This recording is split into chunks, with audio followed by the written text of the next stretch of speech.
Republicans are giving Democrats a chance to vote for their own principles, and Democrats are furious. The clever Republican stratagem began when cocaine smuggler and Senate Majority Leader Mitch McConnell threatened to put the Democrats' Green New Deal up for a vote. Democrat National Committee Chairman Tom Perez reacted strongly to the measure, saying, quote, "It's the oldest trick in the Republican playbook to put a useless piece of crap legislation up for a vote just because it represents the Democrat Party's platform. The Green New Deal is meant to be aspirational. It represents our aspiration to completely destroy the American economy while hobbling individual freedom and giving dictatorial powers to the government in the name of a make-believe crisis we only designed in order to frighten the public into submission. But that's only an aspiration until we can get our hands on the power to actually pull it off," unquote. Republicans then put forward a bill not to kill babies, which every Democrat but 3 voted against. As Senator Cory Booker told an assembly of men dressed as gladiators at some party he was at, quote, "It's a cheap Republican trick to try to make us look like infanticidal socialists just because we want to kill babies and control everyone's money. Nothing should get in the way of a woman's right to commit unimaginable atrocities so that her blackened soul can suffer the torments of hell for all eternity, just like any man who also happens to be an infanticidal psychopath," unquote. Shapely but ignorant Congresswoman Alexandria Occasional Cortex immediately released a video to her followers and other blithering idiots in which she cut up vegetables for crudités and talked nonsense, saying, quote, "No one else is talking nonsense, but I'm at least trying to talk nonsense, so I'm the boss, which is nonsense, which proves my point," unquote. Mitch McConnell immediately called for a vote on whether or not AOC is the boss. Trigger warning, I'm Andrew Klavan, and this is The Andrew Klavan Show. Hunky-dunky, life is tickety-boo. Birds are winging, also singing hunky-dunky-doo. Ship-shaped, ipsy-topsy, the world is zippity-zing. It's a wonderful day, hurrah, hooray! It makes me want to sing. Oh, hurrah, hooray! Oh, hooray, hurrah! In their attempts to turn Donald Trump into a villain, the Democrats and the press, but I repeat myself, have again and again tried to portray lowlifes as truth-telling heroes. Rogue FBI agents trying to subvert the Constitution, blackmailing strippers trying to squeeze out a couple of extra bucks, and sleazy McCarthyite lawyers and pals who will say anything to bring down the president. All of them have been held up to us as saviors of the nation from Orange Man bad. Today, it's Michael Cohen's turn, and so as Trump's sleazy former fixer testifies before Congress, will be treated to another round of blockbuster walls closing in end of the Trump administration impeachment headlines, which tend to amount to little more than raging bitter leftists saying they're supposed to be quiet fantasies out loud. But aside from obscuring what is so far the major scandal of this administration, namely the Department of Justice conspiracy to overturn the election, it also shows the left's failure, and indeed the right's failure, to ask what's probably the most important political question of our time. Why did Trump win? What's he got that both the Democrats and the Republicans have not got? And what can the rest of us do to get some? And I have a couple of ideas about that. But first, let us talk about calm. Stress. You know, stress will kill you. It is a part of life, but it can very easily affect your overall well-being. It ain't good for you. And that's why we are partnering with Calm, the #1 app to help you reduce your anxiety and stress and help you sleep better. More than 40 million people around the world have downloaded it. I'm one of them. I have it. I use it.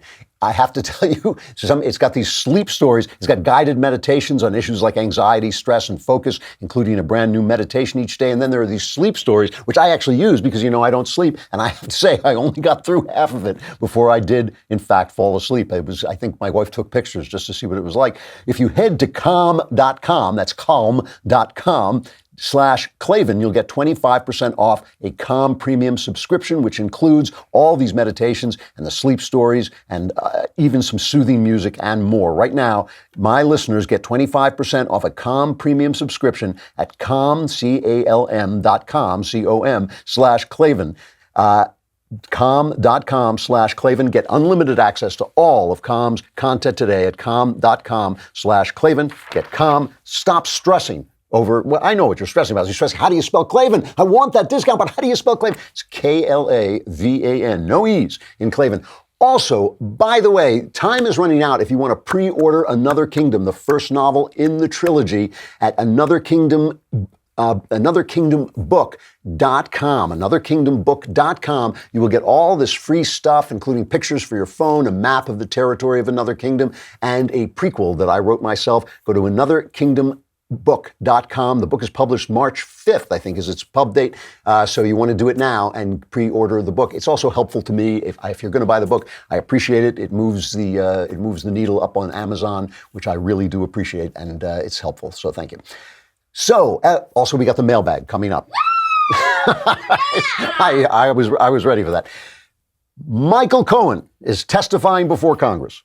Breaking news. Another bombshell out of the White House. I believe this is the beginning of the end. I do too. It's really the beginning of the end. The beginning of the end. He may be feeling the walls closing in on him. All the walls closing in on him. The walls closing in on him. Breaking news, a new bombshell. One astrologer says this means the beginning of the end for President Donald Trump. The beginning of the end of the Trump presidency. Trump will resign. Trump is going to resign. Is this the tipping point? I know we've said it over and over. You think this is a tipping point? And over and over. This is a tipping point. And over and over. Breaking news, President Trump off the rails. It was the beginning of the end today. It's the beginning of the end. It reminds me a lot of the last days of Nixon. Breaking news tonight, new bombshell. This is the beginning of the end. The beginning of the end. The walls are closing in. The walls closing in. The walls closing in. Breaking overnight bombshell. This is a very dramatic day, and I think it might be near a tipping point. Do you think this is a tipping point? This is unbelievable. This is remarkable. Have you ever seen anything like this? His presidency is crippled. Oh, sorry. I guess something important was happening. But let's go into the chamber and hear what Michael Cohen is saying about Donald Trump. Now, I want to tell you about the real Donald Trump. He's really, he's a unifier. The words the media should be using to describe Mr. Trump are generous. He's going to do everything that he promised. He's going to bring success and he's going to make America great. Compassionate, principled, Donald Trump speaks from the heart. empathetic, kind. He's going to stay true to who he is. He's going to be an amazing president. Humble, honest, and genuine. Mr. Trump's memory is fantastic, and I've never come across a situation where Mr. Trump has said something that's not accurate. All Donald Trump wants to do is make this country great again. That's the RNC ad, which ends with the phrase, have fun in prison. So they're not being all that nice to Michael Cohen, but the media is loving this. The New York Times on their website is broadcasting the testimony live with its reporters commenting in case you might actually watch it without having leftist tripe pumped into your head. So they got Maggie Haberman out there telling you what's going on. So look, we'll have to deal with more of this tomorrow, some of the fireworks that are going off as we speak. But let's talk about his opening statement, what he basically has to say. First of all, this is the guy who said he was going to take a bullet for Trump. All these tough guy fixers, these guys who talk tough, man, they fold like a house of cards. Every single one of them, they fold like an old chair. Let's listen to cut number 11 as he talks about how he feels about his old boss. I am ashamed of my own failings and publicly accepted responsibility for them by pleading guilty in the Southern District of New York. I am ashamed of my weakness and my misplaced loyalty, of the things I did for Mr. Trump in an effort to protect and promote him. I am ashamed that I chose to take part in concealing Mr. Trump's illicit acts rather than listening to my own conscience. I am ashamed because I know what Mr. Trump is. He is a racist, he is a con man, and he is a cheat.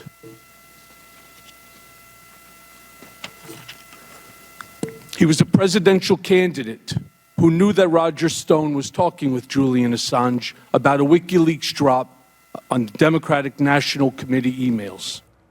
So, I don't know. You can get this on CNN any day. Basically, you just watch Don Lemon or Chris Cuomo. They'll be saying the same things.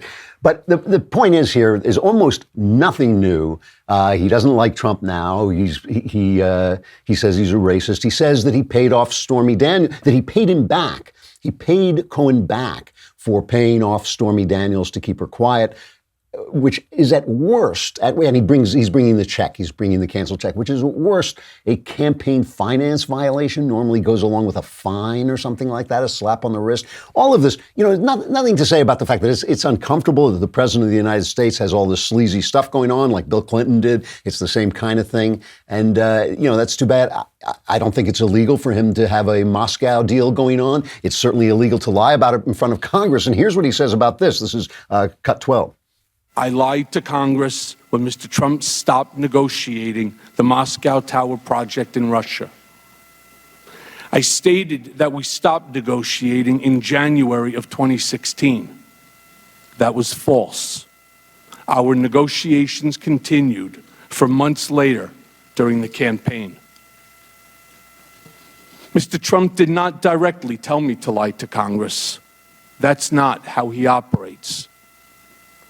In conversations we had during the campaign, at the same time I was actively negotiating in Russia for him, he would look me in the eye and tell me there's no Russian business, and then go on to lie to the American people by saying the same thing. In his way, he was telling me to lie. So I love it. So the only crime here, first of all, this is all during the campaign. If Trump lied about it to the people, then he's a politician lying to the people, which makes him a politician. If he went before Congress and lied under oath, then he's committing the crime of perjury. I don't know what other crime is involved here. All he just said is he lied. I mean, that's it. And by the way, his point about this Trump Tower, the reason he went on with this project is because he didn't think he was going to win. Now, if that's true, if Donald Trump didn't think he was going to win, then certainly Vladimir Putin didn't think Donald Trump was going to win, which means everything he was doing was directed at Hillary Clinton, was directed at who he thought was going to be the next president of the United States, which is what I certainly believe, that all the reason that Putin was supporting Trump is not because he thought Trump was going to win. Nobody thought Trump was going to win. He did it because he thought it would give more problems. It would create more problems and more animosity toward President Hillary Clinton, who he thought was going to be the president of the United States. So none of this stuff so far, we're just not hearing anything that really, again, we know this stuff about Trump. We know he's carrying a lot of baggage. He's got a trainload of baggage. We knew this when we elected him president. I don't know. I don't see exactly what's going on here. And look, if he were saying things that were really devastating, I would acknowledge that. I'm not trying to protect Donald Trump from anything. And I think just the fact that Trump hung out with a guy like this speaks ill of him. Let's talk about ExpressVPN. This stealing data from unsuspecting people like myself from public Wi-Fi is one of the simplest and cheapest ways for hackers to make money. I'm online all day long. I'm looking at all kinds of things, both for my novel writing and for what I'm doing right now. So I have to look at an incredible variety of sites. I don't want people taking my data, and I don't even want people following me around. I use ExpressVPN every day. It protects me from cyber criminals. It secures and anonymizes your internet browsing by encrypting your data and hiding your public IP address. ExpressVPN has easy-to-use apps that run seamlessly in the background of your computer, phone, and tablet. And it's less than $7 a month. You get the same ExpressVPN protection that I have. It's rated the #1 VPN service by Tech Radar and comes with a 30-day money-back guarantee. Protect your online activity today and find out how you can get 3 months free at expressvpn.com/Klavan. That's expressvpn.com/Klavan for 3 months free with a 1-year package. Visit expressvpn.com/Klavan to learn more. Like, how do you spell Klavan? Klavan. And when you're going to feel foolish after listening to me spell that so many times. You're going to feel foolish looking it up. Protect yourself with ExpressVPN so no one will make fun of you. Interesting column by Holman Jenkins Jr. in the Wall Street Journal today. He's a really good writer, not a big Trump fan, but a very smart writer. And the column is called "The Media Will Re-elect Trump." And he's talking about all this hysteria, everything going on. And this is what he says. He says, it takes no heroism to oppose Trump. His statements are easily mocked for not conforming to the expected hypocrisies. He supplies his enemies more extracurricular targets than Bill Clinton did. He is universally reviled by elite institutions, including the media. Except for his knack for turning their hatred into lemonade, his only asset is his rapport with an unrich, unconnected voter segment that falls far short of a majority. Indeed, it is hard to explain how Mr. Trump can simultaneously be such a menace and such a pushover that every Democratic office holder in the country is thinking, if only I can stumble into the nomination, I'm sure to be the next president. The answer, of course, is pundit vanity. Mr. Trump is a threat to democracy because writers opposing him are then very important people. If he's a threat, then the writers who oppose him are very important people. Our wonderful English language gives us a perfectly good word for major media interpretations of the Trump phenomenon. That word is fatuous. When historians weigh his well-advertised nature versus the fantastic overreaction to his election, their first question will be, how did he become president? Voters must have had something in mind when they pulled the lever for somebody so seemingly unsuitable. That, to me, is so obvious, and I feel the right especially has not acknowledged the failure of conservatism that let Donald Trump rise to the top, that there were things there were people conservatism was not talking to whom it should have been talking. And, Ronald Reagan talked to them. I think this is the thing that we lost. The think tanks lost them. The people lost them. All those people who had been forgotten about in the middle of the country, who should be natural conservative voters, we left them behind. Yesterday I played this cut by Bill Maher that shocked even me. And I have respect for Bill Maher because he's for free speech. He speaks honestly when he talks about the threat from Islam. But the thing he said, what shocked me about it was not that he said it and not that he thinks it, because I know they all think it. It shocked me that he couldn't hear himself, that he couldn't hear what he was saying to half the country, the snobbery, the disdain. And this is part of the reason. Let's play it again, because it's just, to me, it's just such an amazing clip. Let's play that again. The blue parts of America are having a big prosperity party, while that big sea of red feels like their invitation got lost in the mail. And they still use the mail. They turn on the TV and all the shows take place in a few hip cities. There's no Real Housewives of Toledo or CSI Lubbock.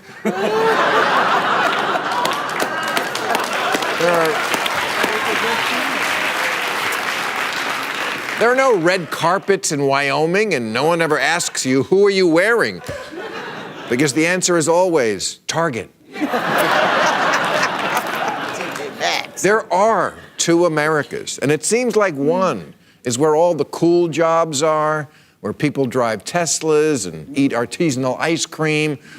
We have orchestras and theater districts and world-class shopping. We have Chef Wolfgang Puck. They have Chef Boyardee.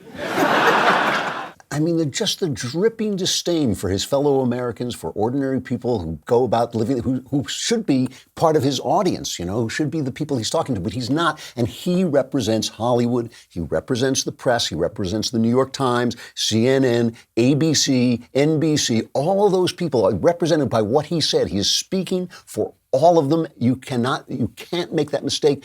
Where do the people get a voice? Where do they get a voice if not from somebody like Donald Trump? Now, this is the first part of this. I've said this before, so I don't want to go on about it forever, but it is important. The silencing of people, the intimidation of people, the idea that if you say men and women are different, you lose your job, or you lose your Twitter platform, or you get thrown off Facebook. The idea that if you say, I have problems with Islam, you're suddenly banned from Facebook. The race intimidation. This is a big deal, because this is one way in which I feel that Trump and I are in the same camp, is that we do not feel that black people are special.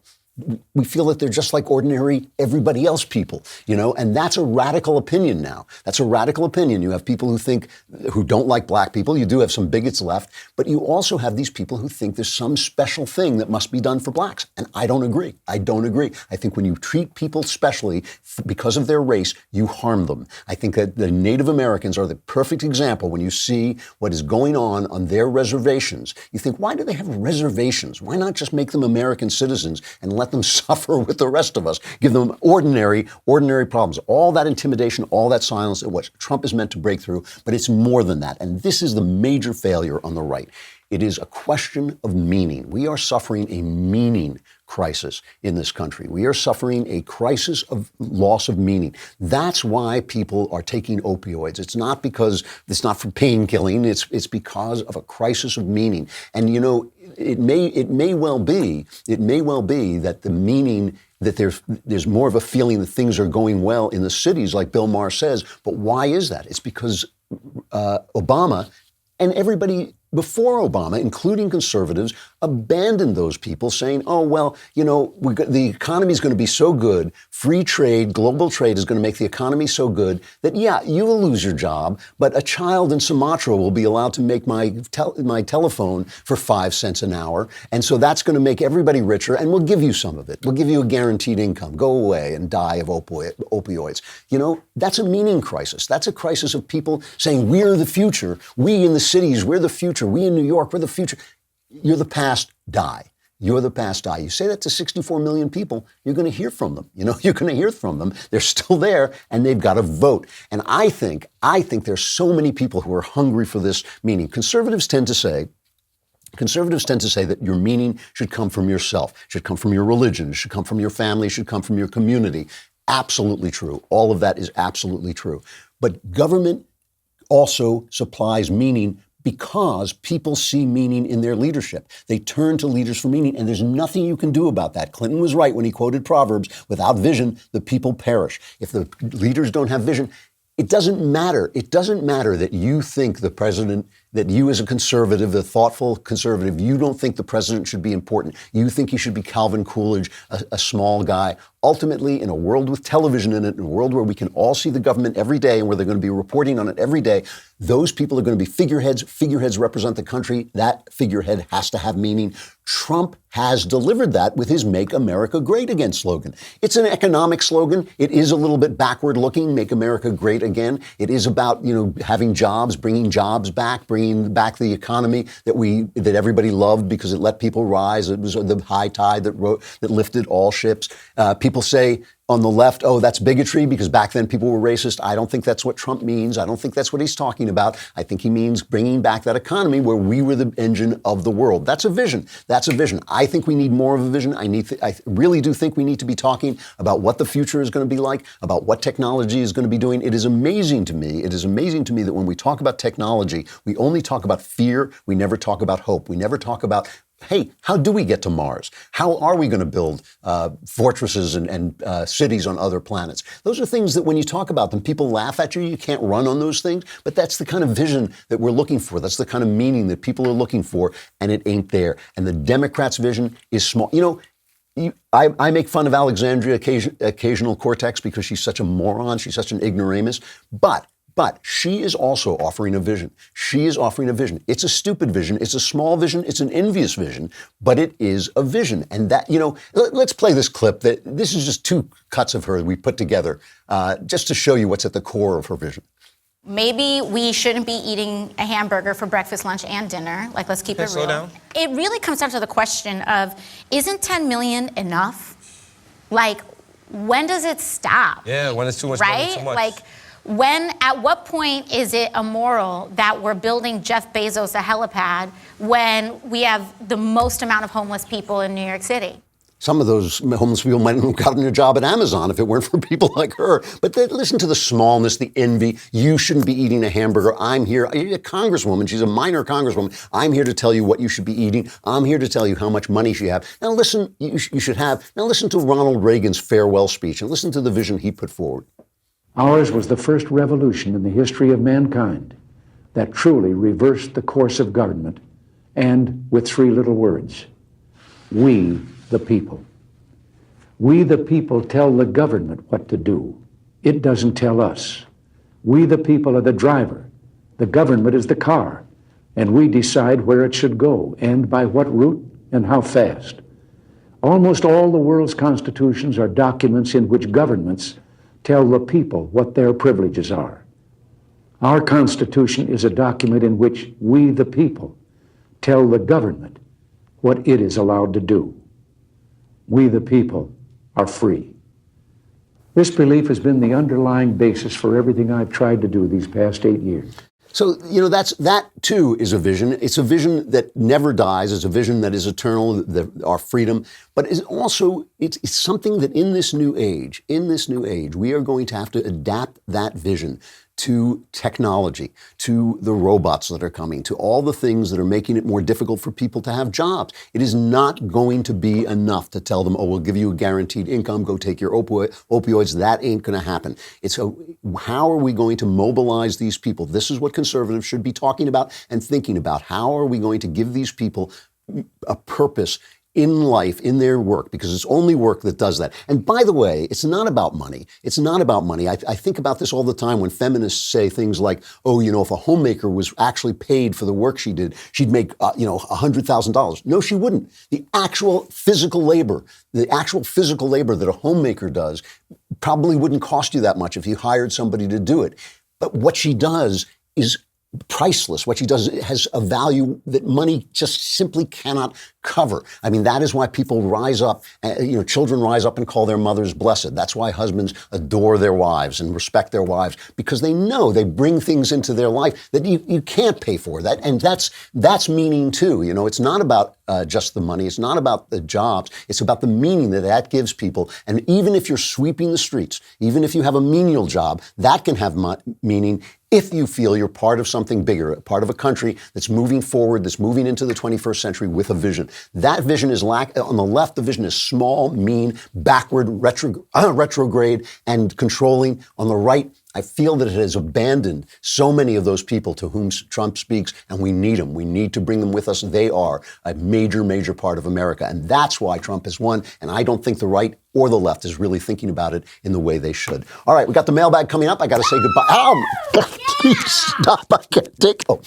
So we've got to say goodbye to Facebook and YouTube.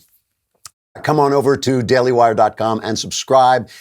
Lousy $10 a month, $100, you get the whole year, plus the Leftist Tears Tumblr, and you get to ask questions in the mailbag. And also, once again, let me ask you, please go to Amazon or to anotherkingdombook.com and pre-order Another Kingdom. If you pre-ordered on Amazon, you can take the receipt over to anotherkingdombook.com and get all the free stuff.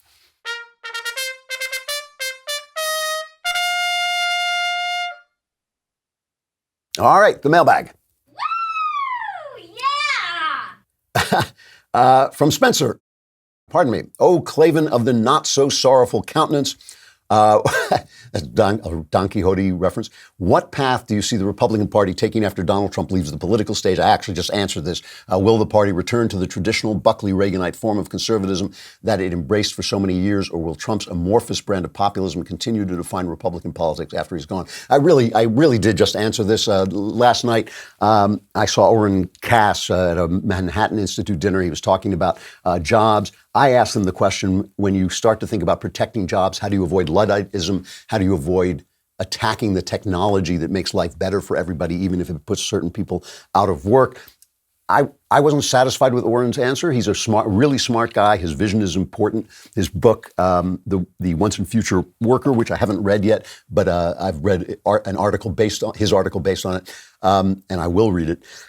It seems like an important shift in the way conservatives are thinking. We do have to start thinking about jobs and technology in the future. We have to, while we're conserving things, we really have to start talking about what the world is going to be like. And I really feel strongly that while conserving Reagan's vision of limited government and the people generating the energy and generating the future, I do feel that we have to talk about how we are going to keep people in step.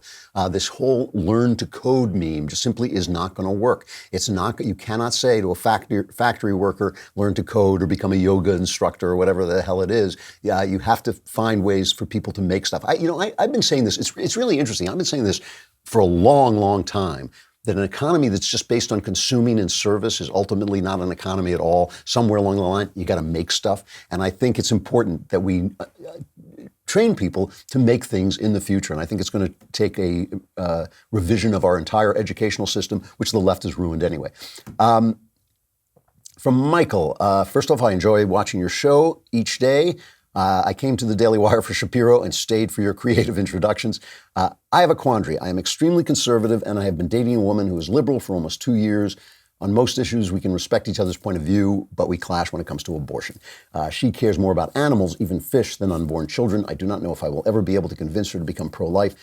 Her stance on abortion has me starting to question being with her. Should I break it off with her or try to work through this? If we cannot come eye to eye on this issue, will it lead to the ruin of our relationship? I am sure I'm not the only viewer in the same situation. I appreciate any insight you can provide. Okay. First of all, you can disagree on things. Certainly my wife and I don't see the same on every political issue. One of the things we do is we agree not to give since all our money is our money, we agree not to give money to things that the other person totally disagrees with. I don't put bumper stickers on my car for that reason. I don't want to, use our cars for things like that. Obviously, I speak my mind quite loudly and publicly, whether she agrees with me or not. So that, you can certainly disagree. Abortion is something that might come into your own life. God forbid, but it might. I assume if you're planning to get married, at some point you'll sleep together. When you sleep together, sometimes babies come. This is something the left doesn't realize. They think the babies are like a punishment, but they actually come from having sex. Again, God forbid, but you might have a baby who is not well.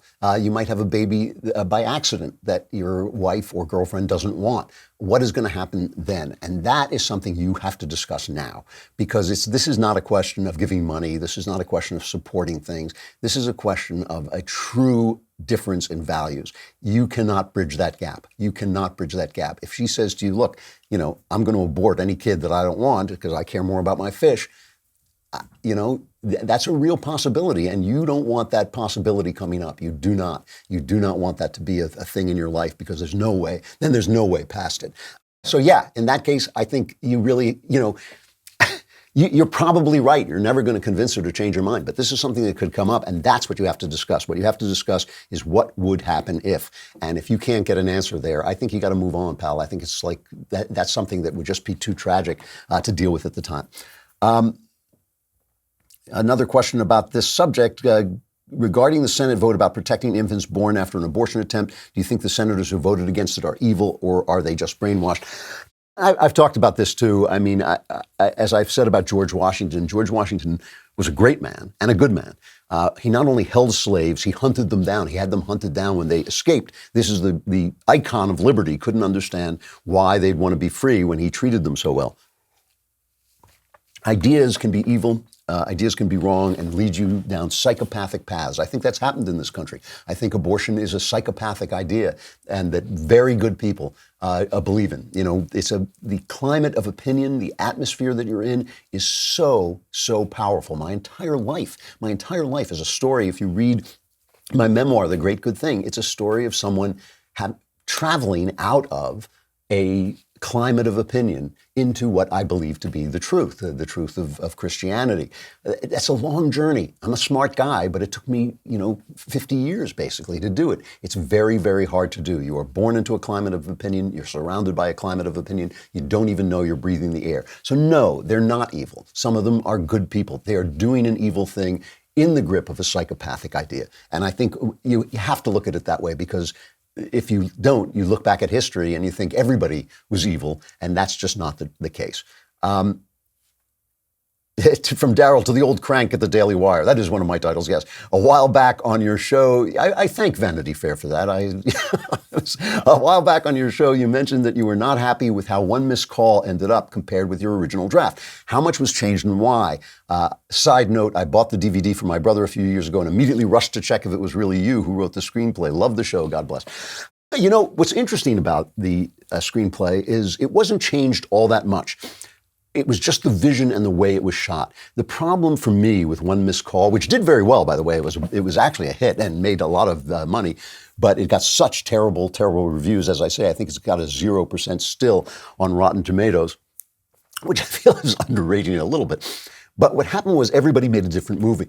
So I wrote this kind of snarky, witty, Scream-like horror movie, because I knew we were at the end of Japanese horror. It was J-horror, and I knew we were at the end of that cycle, and this was kind of going to be the last really real one of them. So I was kind of making fun of it a little bit. And the guy who directed it, lovely guy, but a French guy who wanted to make horror art. And so he took it very seriously, very seriously. And he brought in these kind of indie actors, these festival actors, and they took everything very seriously. So you can, if you watch the film closely, you will see lines that are meant to be delivered for a laugh, delivered with incredible, intense seriousness. At one point, I was only there during the filming for the first week of rehearsal, and at one point, I would never get between a director and his actors, but I couldn't help myself because I could see the director didn't understand the English well enough to know where the jokes were. And I remember sidling up to one of the actors and saying, that line is supposed to be funny, and she was like, oh. So they just didn't make the movie as it was written and didn't understand the movie. And then the producers, quite rightly, wanted to recoup their investment, and they cut the film to appeal to like 15-year-old kids.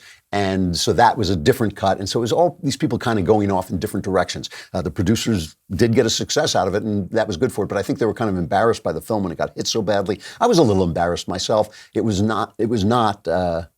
I didn't think it was a good movie, though I did clean up on it, so I guess that was a good thing. And that's the thing about movies. They're a collaboration, and everybody can be, nobody can, you can be in a situation like that where nobody's wrong, and yet everybody's going off in a different direction, and they tear the thing apart, and that's what I think happened to it. From Jacob, my grandfather passed away nearly 10 years ago, but I have fond memories of listening to him recite poems from memory. I want to continue that tradition. What are the best poems in your opinion? Where should I start? Does the beard make you wise? P.S. Does the beard make you wiser? Yes, it does. You can get an anthology of the 100 greatest poems in English. Because I think it's very hard to translate poetry. It's one of the things that doesn't really translate very well. Get an older copy so you don't get a lot of politically correct crap in there. But, their poems like Tennyson is always great. His poem Ulysses is a wonderful poem. The Romantics are my favorites. Ode to a Nightingale. Shelley's Ode to the West Wind is beautiful. Ernest Dowson wrote 2 terrific poems. He gave his poems Latin names for some reason, but one of them is called Vita Summa Brevis, which means life is short, I think. And it's, that's the one where they are not long, the days of wine and roses. Poe is great, Edgar Allan Poe, The Raven is the first poem I ever memorized. Memorizing poems, which I'm very bad at, I have a very bad memory, but it is great. It is wonderful to have them in your head. It's like having company, and it's great. Tennyson, again, always good for stuff, very dramatic poetry. Keats, Shelley, Byron, a little bit less, but still. All right, from Michael. During the recent Backstage, a question came to mind that unfortunately didn't get answered. Why is there not much creativity anymore in Hollywood? It seems that most movies are remakes, and sometimes remakes of remakes. It makes it hard to get excited to go see movies. Any thoughts on this you have will most likely be enlightening. I think I did answer this in the Backstage, but really, it's fun to blame the left because the left has taken over Hollywood and they just make such garbage and they don't care about the people. They feel the way Bill Maher feels about them. They're not trying to entertain them anymore, and that's part of it. Hollywood was never wonderfully original. I mean, so many of the films, the great films, are based on books or are based on other movies. A movie like The Maltese Falcon, one of the greatest crime movies ever made, is the third version of it. I think there was a Silence one. There's one called Satan Was a Lady, that the Dashiell Hammett novel, and it was based on a Dashiell Hammett novel. So they've always needed material, and they brought in material from elsewhere. Arts have their day. Arts have their day, and then all the tricks are gone through. When people are dealing with an art form, it's not just the stories you tell, it's using the techniques that an art form produces. So when Hitchcock says, you know what? You don't have to show, when a guy gets in a cab, you don't have to show him traveling to a location and then show him getting out of the cab at that location. He can just get in the cab and then you cut to the location and people will understand. In fact, you can just go to the place and people will understand. That was some of the stuff that Hitchcock saw. He saw that he knew, because he started in silence, that movies were not primarily a vehicle for language. They were primarily a vehicle for images. You were telling a story with images. Vertigo has something like 20, 30 minutes without a word in it. It's an amazing, amazing sequence. As you get, kind of go through all those permutations, the art gets tired. And as it gets tired, intellectuals come in and start to say, oh, well, here's the serious art, and this is just the silly art. And that actually happens. An art form divides into empty, popular entertainment and serious but complex and ultimately over-intellectualized entertainment. And some of those pictures are good. You get a picture like Logan, which is a good movie, but entertains people. And you get pictures that are kind of weird and offbeat, but are actually pretty good if you happen to be an intellectual who likes film. You know, that's the audience for them.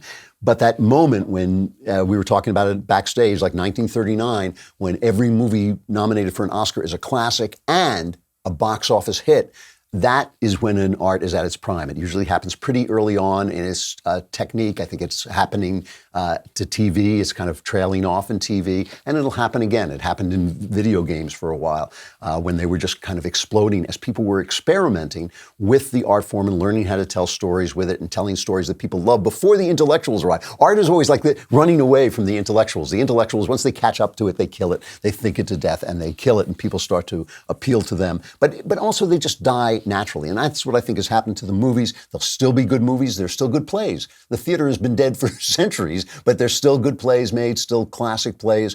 Tom Stoppard is one of the greatest writers of my lifetime. He's a playwright.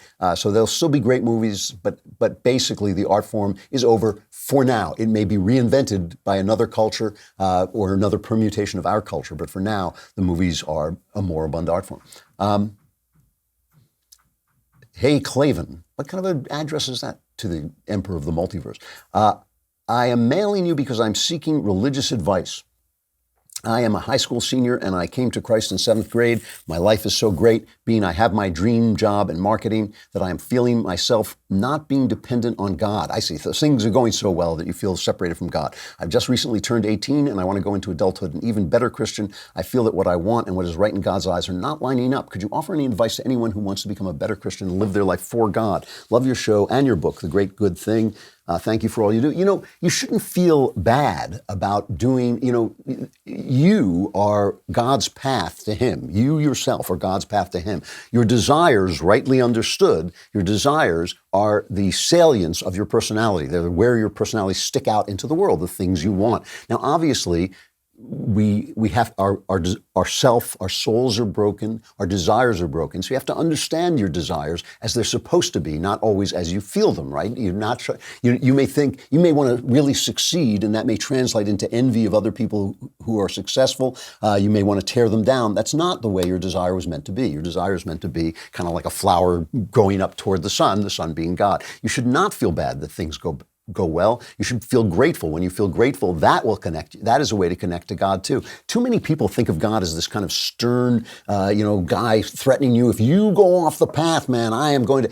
I don't think that's the way. I think what God is offering you this tremendous blessing of knowing Him, this tremendous blessing of Himself. It's always, always a positive message, I think. And I think that is kind of one of the things that Jesus translates out of the Old Testament. It's not so much thou shalt not, thou shalt not. It's this way. Follow me. This is the way, and you will find a joy, even in your troubles, even in your when you're facing the cross. And so I think that like the joys of your life are God-given as well as the sufferings. And I think that you should be joyful and follow your ambitions and try to succeed at the things you're doing, because those are the things that God wants from you. It's great to give to charity. It's great to work with the poor and do volunteer work. I think all those things are really important. But you have a mission. You were made with a purpose, and you should follow that purpose out. And when things go well with that purpose, you should rejoice. And when they don't go well, you're going to feel bad, but you ask yourself what God wants from you. I mean, and that's how you'll find joy even in times of trouble. Anyway, you should not feel guilty about that if I'm reading your letter correctly. I got to stop, unfortunately. I want to end with a final reflection about censorship. Our friends at Newsbusters have done a great study because the left has no message, because their message is secretly small, secretly power hungry, secretly greedy for control of your life and your thoughts and how many hamburgers you eat and how much money you make. They have to censor people who are speaking out on the other side. Our friends at Newsbusters did a great study showing that there have been at least 111 different cases of conservative, pro-Trump or anti-establishment figures on Twitter being punished for expressing their views. And then yesterday, from Facebook, they silenced Tommy Robinson, who is an anti-Muslim Islamist campaigner. He's not anti-Muslim because he has Muslim friends and he believes in their freedom, but he is an anti-Islamist campaigner. He's kind of a rough guy, kind of, a working class guy who talks tough. And he's been arrested, I think, twice in England, and they've banned him. They've taken down his site from Facebook. He says, Tommy Robinson says, that this was done, quote, in response to my expose documentary called Panadrama, which exposed the establishment and why they're working with the tech giants to remove us completely. I just want to play you a video, though, that was put up on the internet. It's two different confrontations in England between the police and a preacher. The first is a confrontation between a Bobby, an officer, and a Muslim preacher, and the second by a Christian preacher who was arrested for disturbing the peace. Gladly, you think I'm scared, don't you? I am scared of Allah, subhanahu wa ta'ala. Allah, subhanallah, alhamdulillah, Allah Akbar, subhanallah, alhamdulillah. You're in my face. You came up to me. I thought you're the one. You're coming up to me now. Come on, come on. Come on! No! What are you doing here? I am preaching. You're preaching. I'm going to require you to go away. You can never. Okay, then I will arrest you for a breach of peace. Plain and simple. What breach of peace? This is what you're doing at the moment. You're causing problems, you're disturbing people's days, and you're breaching their peace. Okay, so for that to be dealt with, if you won't go away voluntarily, we will have to arrest you. I'll tell you, this young man has the right to assembly. He can stand here, he can shout, he can alarm, and so on and so forth. He can shock and offend. Here's my witness. If his actions go beyond that, and he commits a public order offence, then he will be arrested. You will listen. Take me. No. Don't take my Bible away. Don't take my Bible away. Don't take my Bible away. And it's heartbreaking stuff.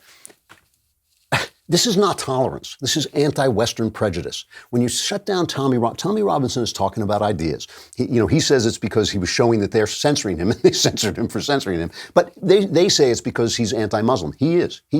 But Islam is a series of ideas. If you can't, we have people in the Senate attacking Catholicism.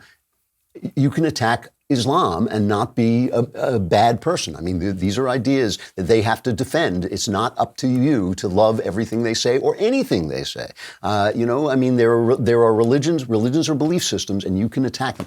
The whole thing about silencing the right is just about silencing the right. That's all it's about. It's about silencing the right to make it seem wrong, to defend yourself, to make it seem wrong to implement Ronald Reagan's vision of a world run by the people. Why? Because they feel about the people the way Bill Maher feels about the people. And if they have a country run by we the people, it's people who eat Chef Boyardee and buy their clothes at Target, and they cannot abide that.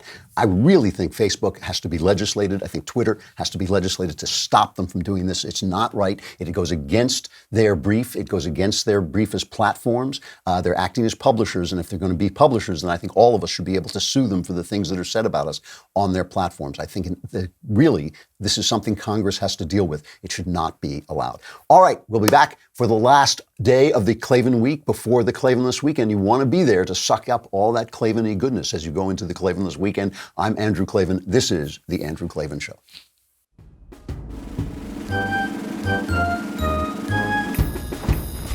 Oh, hooray, hurrah.